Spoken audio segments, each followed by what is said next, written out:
So the Okada ban, Northern beggars blocked House of Assembly, demand for empowerment in Lagos. Beggars in large numbers stormed Lagos State House of Assembly on 25th of February 2020.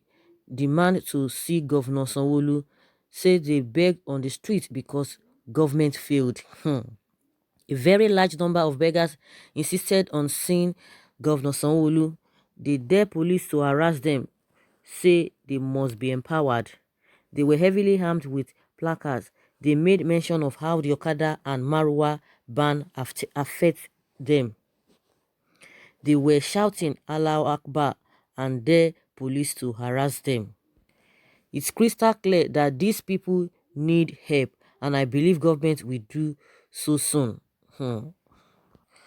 So guys, it's not really a new thing, because if they want to go by because of the Okada ban and what have you, are they the only people affected?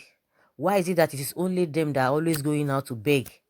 Because you cannot differentiate begging from them, because it is like, I don't know whether it's a profession to them. Go all over the country, go and check those who are always sitting down, maybe on some roads, on major roads, on maybe inner streets, or what have you, carrying plates, begging. They are the ones. So those ones that have been begging in other states that have not been, there is no Okada ban. So what do they have to say about that? And these are the questions that we always ask. There are people always coming out to say, oh, they know how to play politics. Politics of hunger, politics of a begging, politics of all manner of things, things that you cannot even reckon with, you can't even wish your enemy. Those are the politics they are playing.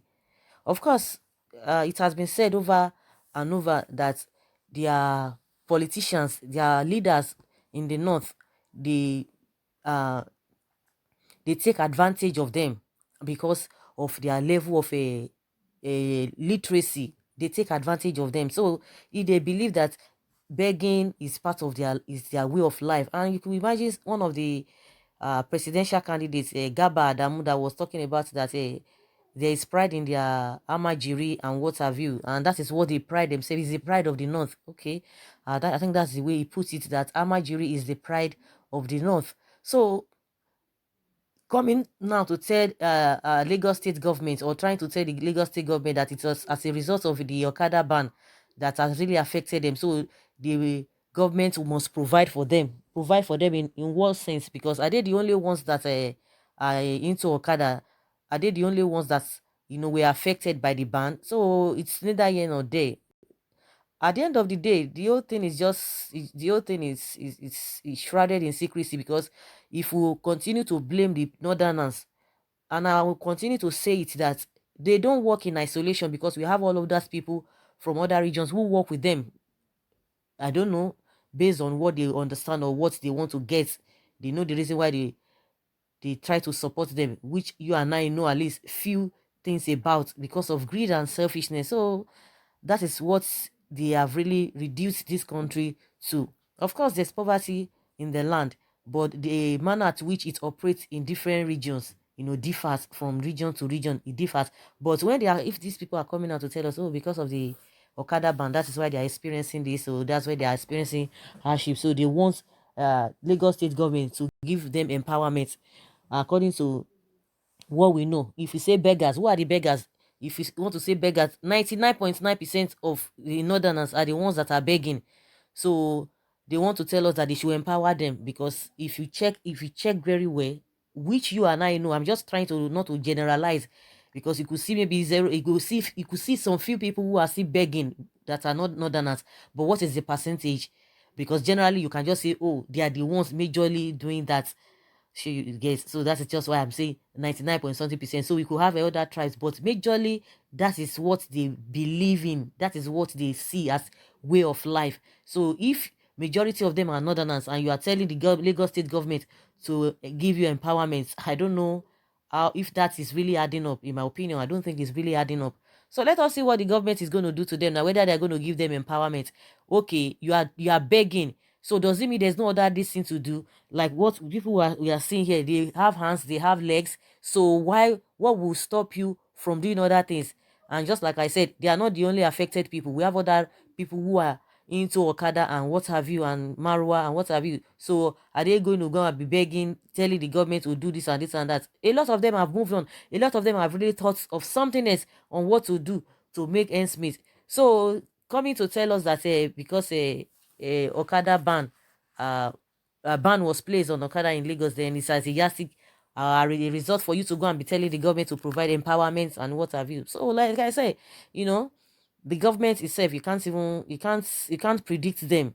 You can't say, oh, this is what they can do, this is what they cannot do. So definitely we have to wait and see what the response of the government. That is just my own humble opinion.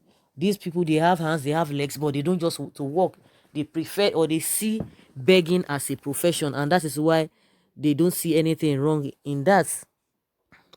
And someone is saying here that no food in the country to feed the growing population, yet the productive hands are rendering a mere service that the society is not interested. Go into farming. Of course, I think that's a good idea. Just like the way the president has always been saying, oh, the youth should go into farming. They should go into farming. Since um they are looking for what to eat, I think the best option, if they cannot reason something else to do to make ends meet, at least they can go to a farm. I think it's as simple as that. Someone say, yeah, the northern governors and their collections of oil moguls are witnessing this shame in another man's land. That's not even the issue. Sef. This idea of, oh, they are born to rule, they are born to whatever. Those people who are always saying, honestly, those people are always even supporting them. Oh, yes, they know how to play politics.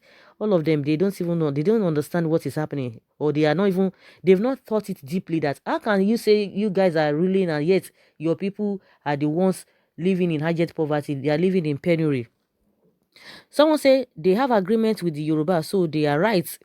These people will destroy the beautiful God-given habitation and thereafter migrate to other places with the aim of destroying that place too.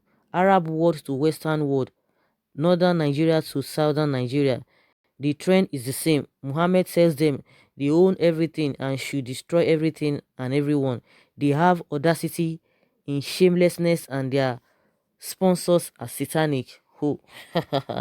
Someone says these guys feel they could do anything, but you wouldn't see a trigger happy policemen wouldn't dare shoot any of them, no matter what they do. Obviously, Hausas are the firstborn of our country. Unfortunately, the reality hasn't hit the other tribes yet. They should return to their home state. After all, their father is on the throne. What is the meaning of this? Is this place a northern region? Please go back to your state to ask for empowerment from your governors. Are the northerners not ashamed of themselves? Have they seen southerners begging in the north the way they do here in the south? Every street in south is filled up with northern beggars constituting nuisance. Somebody should tell them that the south has handicaps and they are not on the streets begging. This set of people call themselves human being. Wonder shall never end. Amajiri protesting in Lagos. Lagos government should stop begging in streets. They should stop begging in streets, unlike the way Kano government did. They should all go to their states if they don't have a reasonable things doing and stop causing hardship to the masses. The northerners are yet to understand the meaning of education. That is why they are poor. Their time is almost over. They should go back to their desert region and keep killing themselves like fowl. Then go back to your northern hellfire, Boko idiots. Let them go and meet their papa. Say Baba, say Buhari, say Papa, say Buhari. Someone say, what kind of rubbish is this? This time we are one in past. They should all be gathered and go back to their north. They are causing nuisance here and there. And someone says, these are the generations of veggies all their lives, not today. Then let them go back to the north. They should gather all of them and send them back to the north to go protest for Buhari, their father. They should go to Abuja to protest to their daddy in Aso Rock. Let them go back to their home states and harass their governments to help them. Is it Lagos now that should be blamed for the plight? So guys, let us hear your opinion. Different people, and a lot of people are not really so happy with this kind of a thing. The simple thing is that they know how to play politics. They want thing. They are informed as far as politics is concerned. Then why are they suffering? Why is it that they see begging as a profession? Do they think it is Lagos state government that should be able to provide empowerment for them? I don't get. Some people have made their opinion known, and which you've heard, and they are not really happy about it. Maybe you might have a different view concerning this or different opinion. So guys, let us hear that from the comment section. Thank you very much.